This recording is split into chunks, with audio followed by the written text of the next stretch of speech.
Bu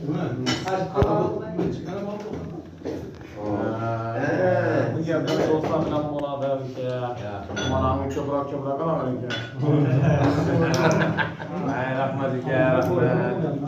Bu yerdan dostlar bilan bo'ladi. Do'st, Bu internetga ketadimi bu? hurmat bloger desangiz chiqadi.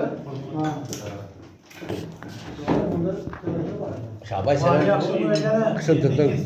Yok yok. Bende var. Ben o sakatladım. Aynen var. Al. Do'st, blogerlerle tabii ki Atamekan'a oturtmuş. Atamekan'ın milli tamları hemmesi acayip. Zor. Ben hiç kazanın alınmam bile. Hem mobil işe gelsin geledi. Hizmetkarlara acayip, vaktinde müvecih getiredi.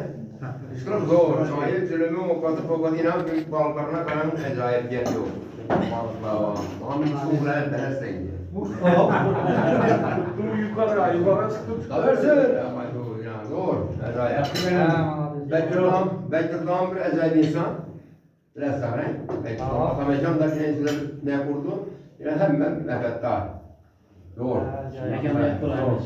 Zor. Acayip. Gel yok. Al. O zaman Hemen. Tabii tabii. İspo. Ülkem tebrikli misin? Rahmet. Doğan günleriz bilen. Rahmet. Yani şu bir zoran denk karnı 100 yaşına girgenden yüzünde bir yaşayıp oturmak nasip etsin. Zorlarınızı hem onu yok etmeyin.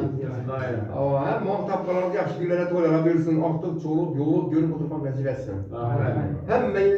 Hemen yaşayın. Tamam. Zorla. Dostlar. Ezel, Hemen yetiriyor. hemen yediriyorlar Osman'ı ben kaç istaklar? İçindenmesin. Al.